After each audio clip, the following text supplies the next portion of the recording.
Today we are going to start chapter first electric charges and fields class 12th part 3 part 1 और part 2 में हम बात कर चुके हैं electric charge and its properties के बारे में। पार्ट 2 में हमने बात की है कूलाम्स और coulombs law in vector form के बारे में। अब हम आगे स्टार्ट करते हैं पार्ट 3 में अपना topic electric field lines.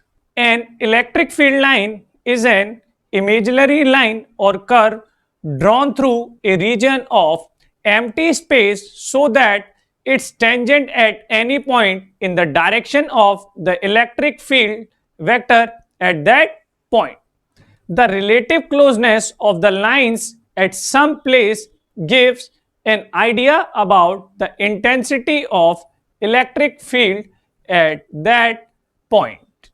Electric field lines एक इमेजिनरी लाइंस होती है जो कि हमने अभी तक पढ़ा है। हमारे पास दो चार्जेस होते हैं, positive charge and negative charge. जो चार्जेस से निकलने वाली कुछ लाइंस होती हैं जो अपने आसपास इलेक्ट्रिक फील्ड भी क्रिएट करती हैं। जो निकलने वाली लाइंस हैं उन्हीं को हम इलेक्ट्रिक फील्ड लाइंस कहते हैं। इलेक्ट्रिक फील्ड लाइंस को हम इमेजिनरी लाइंस से ड्रॉ करते हैं और उन्हीं लाइंस को हम इलेक्ट्रिक फील्ड लाइंस कहते हैं। Next, properties of electric field lines. First, electric field lines always begins on a positive charge and ends on a negative charge. So, they do not form closed curves. They do not start or stop in mid-space. Electric field lines हमेशा positive charge से start होती हैं और negative charge पर and होती हैं। ये कभी भी क्लोज कर्व्स नहीं बनाती।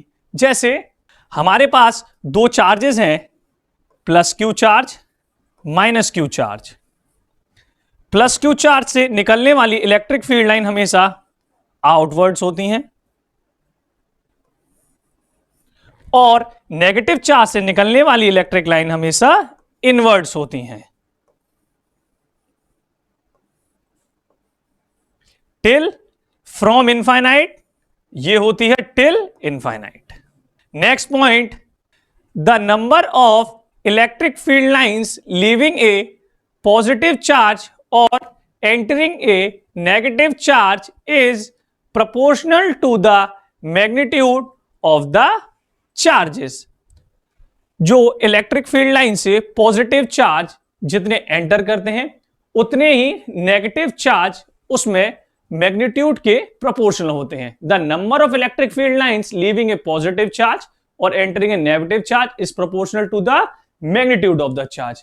जितने चार्ज या पॉजिटिव हों, पॉजिटिव चार्ज निकलने वाले, एग्जिट करने वाले, और जो नेगेटिव चार्ज होते हैं वो रेडियली इनवर्ट्स होते हैं, या एंटरिंग करने वाले वो किसके डायरेक्टली प्रोपोर्शनल होते हैं? जिस चार्ज का जितना मैग्नीट्यूड होगा उससे उतनी ही इलेक्ट्रिक फील्ड लाइंस बाहर निकलेंगी पॉजिटिव चार्ज से और उतनी ही इलेक्ट्रिक फील्ड लाइंस अंदर आएंगी। किसकी वजह से? नेगेटिव चार्ज की वजह से। Next point, electric field lines never intersect. This is very important point. हमको बताया है यहां पर इलेक्ट्रिक फील्ड लाइंस कभी भी इंटरसेक्ट नहीं करती। अब हम देखते हैं इलेक्ट्रिक फील्ड लाइंस इंटरसेक्ट क्यों नहीं करती। सपोज हमारे पास दो इलेक्ट्रिक फील्ड लाइंस हैं, दो चार्जेस हैं, positive Q1 and positive Q2। इन दोनों चार्जेस की वजह से कोई electric field line radially outwards होंगी, लाइन ऐसे निकली और ऐसे निकली। इन्होंने इस जगह मीट किया, मतलब इस जगह एक दूसरे को इंटरसेक्ट किया, इस जगह एक दूसरे को इंटरसेक्ट किया। बट हमने पढ़ा है दो इलेक्ट्रिक फील्ड लाइंस आपस में कभी किसी को इंटरसेक्ट नहीं करती। ऐसा क्यों है? अगर दो इलेक्ट्रिक फील्ड लाइंस आपस में एक दूसरे को इंटरसेक्ट करेंगी तो वो एक इलेक्ट्रिक फील्ड लाइंस की दो डायरेक्शन बताएगा, जो कि पॉसिबल नहीं है। अगर हम उस पॉइंट पे टेंजेंट ड्रॉ करेंगे, अगर हम उस पॉइंट पे टेंजेंट ड्रॉ करेंगे तो एक ही इलेक्ट्रिक फील्ड लाइंस के दो डायरेक्शन होंगे, एक डायरेक्शन ये और एक डायरेक्शन ये, जो कि पॉसिबल नहीं है। इलेक्ट्रिक फील्ड लाइन में दो डायरेक्शन एक ही पॉइंट के होना पॉसिबल नहीं है। That's why electric field lines never intersect each other. Next point, the electric field lines can never form closed loops as line can never start and end on the same charge. These field lines always flow from higher potential to lower potential. Electric field lines कभी भी close loop नहीं बनाती हैं, क्योंकि ऐसा नहीं होता है कि ये जिस सेम चार्ज से स्टार्ट हो या एंड हो, तो जो चार्ज से इलेक्ट्रिक फील्ड लाइन स्टार्ट हुई है उसी सेम चार्ज पर लौटकर वापस आए। इसीलिए electric field lines close loops नहीं बनाती हैं। जो इलेक्ट्रिक फील्ड लाइंस होती हैं वो हमेशा जिस इलेक्ट्रिक फील्ड लाइंस में ज्यादा पोटेंशियल होता है उससे जिस इलेक्ट्रिक फील्ड लाइंस में कम पोटेंशियल होता है हमेशा उस तरफ जाती हैं। Next point, if the electric field in a given region of space is zero, electric field lines do not exist. अगर कोई भी इलेक्ट्रिक फील्ड का जो रीजन होगा जीरो होगा, किसी भी चार्ज की वजह से अगर इलेक्ट्रिक फील्ड जीरो होगा तो वहां पर इलेक्ट्रिक फील्ड लाइन एग्जिस्ट नहीं करेंगी। Next point, the tangent to a line at any point gives the direction of electric field at that point. Also this is the path on which a positive test charge will tend to move free to do so. अगर हम tangent draw करेंगे किसी भी line पर तो वो electric field lines की direction देता है। अगर हम कोई एक टेंजेंट ड्रॉ करेंगे, टेंजेंट क्या होता है? ऐसा कोई भी पॉइंट जो कर्व से होते हुए निकले, कर्व के सिर्फ एक ही पॉइंट को टच करे, स्पर्श रेखा। टेंजेंट को हम क्या कह सकते हैं? स्पर्श रेखा। Next, electric field. According to this we say that the charge Q produces an electric field everywhere in the surrounding. When another charge Q is brought at some point P, the field acts there on it and produces a force. The electric field produced by the charge Q at a point R is given as electric field. कोई भी capital charge Q की वजह से electric field हमारी surrounding में एक और charge जब हम स्मॉल q लेके आते हैं एट सम पॉइंट P, उस पर कोई भी एक चार्ज दूसरे चार्ज पर फोर्स लगाता है। एक चार्ज पर दूसरे चार्ज की वजह से लगने वाला फोर्स किससे देते हैं? हम कूलॉम्स लॉ से, जो कि हमने पहले पढ़ा हुआ है। उसका फॉर्मूला देख लेते हैं अब। E equal 1/4 pi epsilon not capital Q over R square into R cap, where R cap is showing because it is an vector form.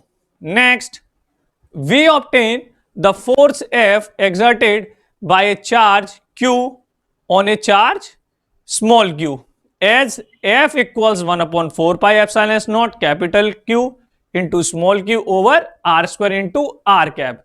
It is given by the Coulomb's law. ये क्या है? Coulomb's law. ये हमने किस में पढ़ा है? और Coulomb's law in vector form में क्या लिख सकते हैं इसे? और from Coulomb's law, from Coulomb's law it experiences a force F equal to the charge small q multiplied by the electric field E at the location of thus FR equals QER।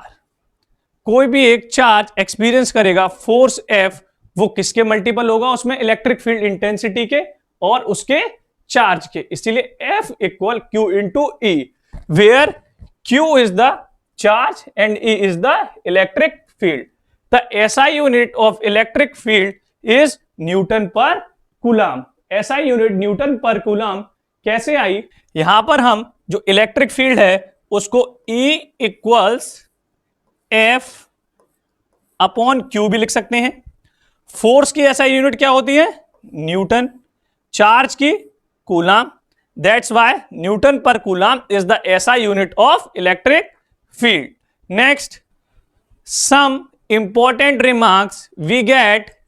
First, the electric field due to a charge capital Q at a point in space may be defined as the force that a unit positive charge would experience if placed at that point. जो भी electric field में एक capital Q charge होगा वहां पर हम space में हम उसको डिफाइन कैसे कर सकते हैं? उसके पास हम कोई यूनिट पॉजिटिव चार्ज लेके आएंगे, उस यूनिट पॉजिटिव चार्ज की वजह से कैपिटल क्यू चार्ज कुछ फोर्स एक्सपीरियंस करेगा और अपने आसपास इलेक्ट्रिक फील्ड को क्रिएट करेगा। Next point, for a positive charge the electric field will be directed radially outwards from the charge. On the other hand, if the source charge is negative, the electric field vector at each point points radially inwards. As we all know, मैंने भी आपको पहले भी बताया था, for a positive charge हमने अभी तक पढ़ा था कि जो पॉजिटिव चार्ज होते हैं उनसे इमेजिनरी लाइन बाहर निकलती हैं, कुछ इलेक्ट्रिक फील्ड लाइंस, वो हमेशा कैसी होती हैं? Radially outwards. और नेगेटिव चार्ज की वजह से जो इलेक्ट्रिक फील्ड लाइंस निकलती हैं वो हमेशा कैसी होती हैं? Radially inwards. कैसी होती हैं? रेडियली इनवर्ड्स, हमेशा अंदर की तरफ। Next point, electric flux. The total number of electric field lines passing a given area in a unit time is defined as the electric flux. जो भी टोटल नंबर, जितनी भी हमारे पास इलेक्ट्रिक फील्ड की कुछ लाइंस होती हैं, वो इमेजिनरी लाइंस बाहर निकलती हैं, वो हमने ड्रॉ करके देख लिया, जो कि पॉजिटिव चार्ज की वजह से बाहर की तरफ निकलती हैं और नेगेटिव चार्जेस की वजह से अंदर आती हैं। ठीक है, अब जो इलेक्ट्रिक फील्ड लाइंस हैं वो पास करेंगी किसी एक एरिया को, उसी को हम कहते हैं इलेक्ट्रिक फ्लक्स। वो हम डायग्राम से समझते हैं। जैसे यहां पर दिया हुआ है इलेक्ट्रिक फील्ड, इलेक्ट्रिक फील्ड यहां दिया हुआ है, यहां पर ये है electric field lines. This is what? Electric field lines. Definition क्या है हमारी? The total number of electric field line passing a given area. जो गिवन एरिया हमारा कौन सा है? ये जो एरिया है ये है हमारा गिवन एरिया, और ये हमारी निकल रही है इलेक्ट्रिक फील्ड लाइंस, और इन दोनों के बीच का जो एंगल है वो है थीटा। तो यहां से हमारा फ्लक्स का फॉर्मूला बन के आया, flux phi equals E A cos theta, और फ्लक्स को हम किससे डिनोट करते हैं? फाई से।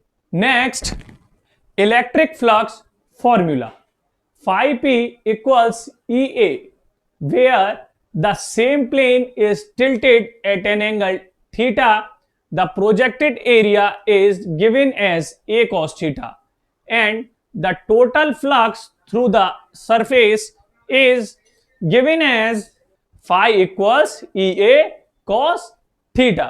जब हम सेम प्लेन के लिए बात करते हैं और वो टिल्टेड होता है किस पर? किसी एंगल थीटा पर। दो प्लेन होते हैं, कोई भी वेक्टर फॉर्म में हमने पढ़ा हुआ है, कोई भी फॉर्म है y और x, इन दोनों के बीच के रिजल्टेंट निकालने के लिए जो एंगल क्रिएट होता है वो थीटा, तो हम किसकी फॉर्म में लिखते हैं? cos की, that is cos theta, where E is electric field line and A is the area given.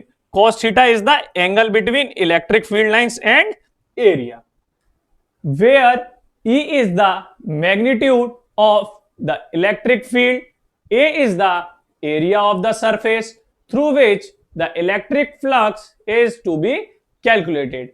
Theta is the angle made by the plane and the axis parallel to the direction of flow of the electric field. Electric dipole, यहां पर electric dipole में हम देख पा रहे हैं ये भी कुछ चार्जेस से रिलेटेड ही है। जब दो charges minus Q and positive Q charges का एक पेयर, दो चार्जेस का एक पेयर जो कि मिड पॉइंट पे, यहां पर जो मिड पॉइंट है वो इमेजिन करो, यहां पर एक मिड पॉइंट दे रखा है जो है O। दो चार्जेस का एक पेयर जो कि चार्ज में इक्वल हो, इन दोनों का मैग्नीट्यूड कितना होगा? इक्वल।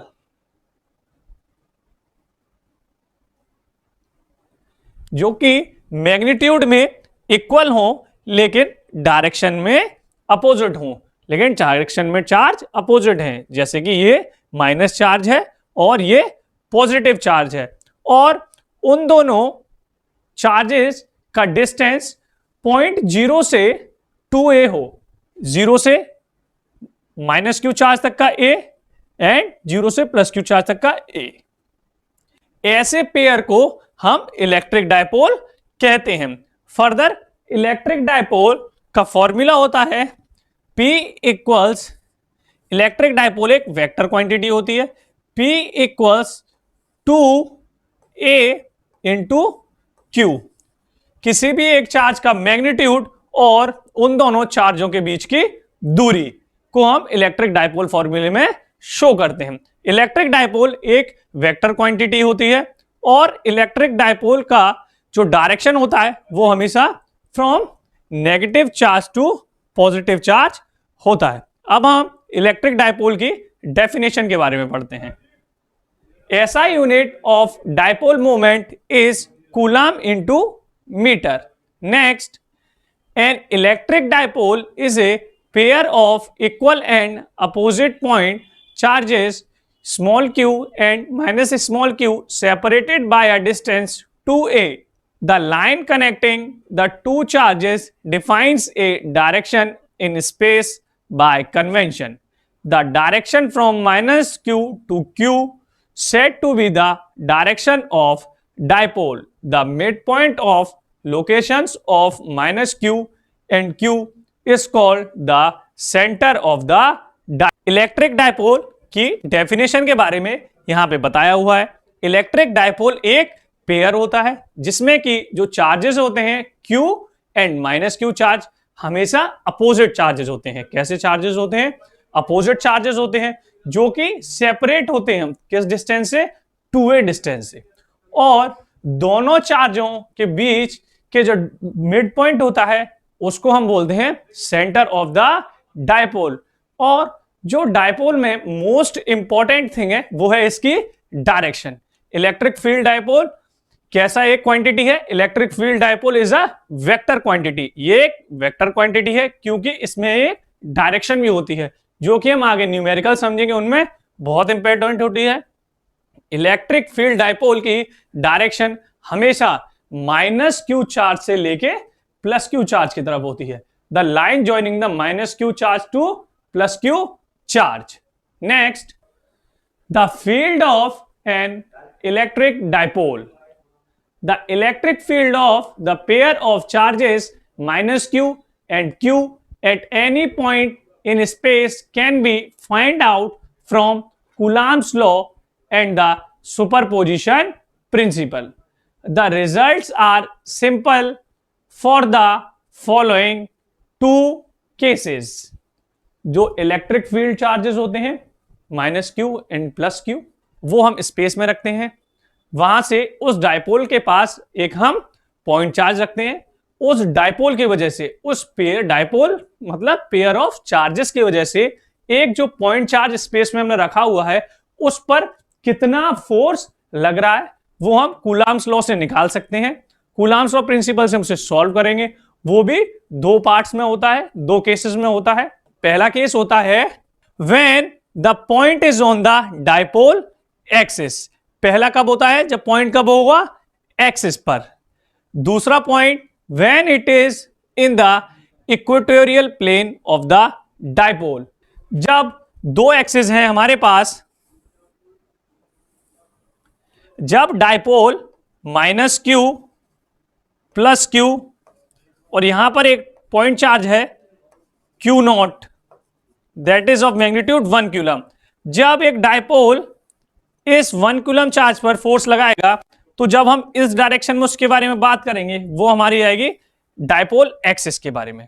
लेकिन जब डायपोल परपेंडिकुलर वे में रखा होगा minus q charge two plus q charge और वो इधर किसी पर फोर्स लगा रहा होगा पॉइंट चार्ज q नॉट पर, उसे हम किस में पढ़ते हैं? इक्वेटोरियल में। किस में पढ़ते हैं हम उसे? Equatorial plane. यहां तक हमने डायपोल के बारे में पढ़ा, डायपोल की डेफिनेशंस के बारे में पढ़ा और डायपोल फर्दर टू पार्ट्स में डिवाइडेड है, dipole on axis and dipole on equatorial. हम अपने आगे वाले पार्ट में दोनों डायपोल्स की वजह से पॉइंट चार्ज पे लगने वाले फोर्स के कुछ डेरिवेशंस देखेंगे। Thank you class.